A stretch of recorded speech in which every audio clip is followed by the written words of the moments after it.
Hi అండి, welcome to Nishi channel. ఈరోజు మన వీడియోలో స్వీట్ షాప్లో బాదుషా ఇంట్లోనే ఈజీగా ఎలా చేసుకోవాలో చూద్దాం. నేను చెప్పే కొలతలతో మీరు కూడా ఒకసారి ఇలా చేసి చూడండి. మనకి బాదుషా పైన క్రిస్పీగా లోపల జ్యూసీగా ఉంటుంది. అలాగే టేస్ట్ కూడా చాలా బాగుంటుంది. ముందుగా వీడియోలోకి వెళ్ళే ముందు మా ఛానల్ కొత్తగా చూసే వాళ్ళు ఎవరైనా ఉంటే ప్లీజ్ లైక్ చేసి సబ్స్క్రైబ్ చేసుకోండి. ముందుగా మిక్సింగ్ బౌల్ తీసుకుని 1 కప్పు వరకు మైదా పిండిని వేసుకోవాలి. అలాగే చిటికెడు సాల్ట్, 1/2 టేబుల్ స్పూన్ వంట సోడాను కూడా వేసుకోవాలి. అలాగే 2 టేబుల్ స్పూన్ నెయ్యిని కూడా వేసుకోవాలి. మనం ఇలా నెయ్యిని వంట సోడాని వేసుకోవడం వల్ల బాదుషాలు గుల్లగా వస్తాయి. ఇవన్నీ వేసుకున్న తర్వాత మొత్తం కలిసేలా కలుపుకోవాలి. ఇక్కడ చూపించే విధంగా మనకి పిండి ఇలా ముద్దలా అవ్వాలి. మనకి పిండి ఇలా ముద్దలా అవ్వకపోతే మరో స్పూన్ నెయ్యి వేసుకుని కలుపుకోవాలి.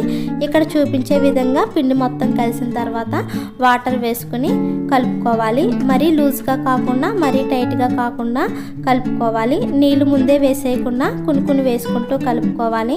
అలా కలుపుకుంటేనే మనకి బాదుషా బాగా వస్తుంది. మనకి ఇక్కడ చూపించే విధంగా చపాతీ పిండిలా సాఫ్ట్గా రావాలి. ఇది బాగా కలిసిన తర్వాత మూత పెట్టుకుని 10-15 నిమిషాల వరకు పక్కన పెట్టుకోవాలి. ఇప్పుడు గ్యాస్ పై ప్యాన్ పెట్టి ఏ కప్తో అయితే పిండిని తీసుకున్నామో అదే కప్తో 1 కప్పు వరకు పంచదారను తీసుకోవాలి.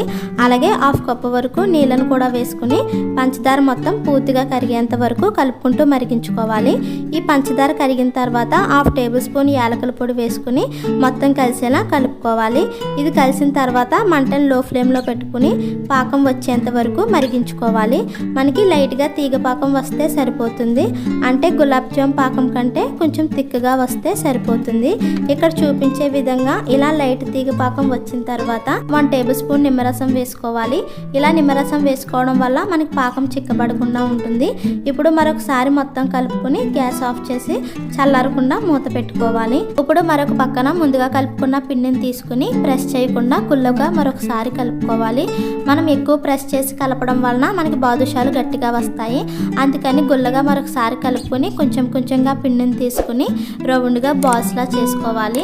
మనం కొద్దిగా ప్రెస్ చేసి మధ్యలో హోల్ పెట్టి బాదుషా షేప్లో చేసుకోవాలి. ఇలా పిండిని మొత్తం ఎన్ని బాదుషాలు వస్తే అన్ని బాదుషాలు చేసుకోవాలి. మరి పెద్ద బాదుషాలు చేసుకోకండి, ఎందుకంటే లోపల వరకు జ్యూస్ అనేది పీల్చదు. అందుకని కొంచెం చిన్నగానే చేసుకోవాలి. ఇక్కడ చూపించే విధంగా ఈ సైజులో చేసుకోండి, సరిపోతుంది. అలాగే బాదుషా మధ్యలో కొంచెం హోల్ని పెద్దగా పెట్టుకోవాలి. ఎందుకంటే ఫ్రై చేసుకునేటప్పుడు హోల్ అనేది దగ్గర పడుతుంది. అందుకని కొంచెం పెద్దగానే హోల్ పెట్టుకోవాలి. ఇలా పిండి మొత్తం బాదుషాలు చేసుకోవాలి. ఇప్పుడు గ్యాస్ పై ప్యాన్ పెట్టి ఆయిల్ వేయాలి. ఆయిల్ ఎక్కువగా హీట్ చేయకుండా కొంచెం హీట్ అయిన తర్వాత మనం చేసుకున్న బాదుషాలు వేసుకోవాలి. బాదుషాలు వేసిన తర్వాత ఇది కొంచెం నూనె వేడికి పైకి తేలిన తర్వాత అప్పుడు మంటను మీడియం ఫ్లేమ్లో పెట్టి అటు ఇటు 2 వైపులా టర్న్ చేసుకుంటూ గోల్డెన్ బ్రౌన్ కలర్లోకి వచ్చేంత వరకు ఫ్రై చేసుకోవాలి. ఇలా చేసుకోవడం వల్ల లోపల వరకు వేగుతాయి. అలాగే బాదుషాలు కూడా పాకంలో వేసినప్పుడు లోపల వరకు పాకం అనేది పీల్చుకుంటుంది.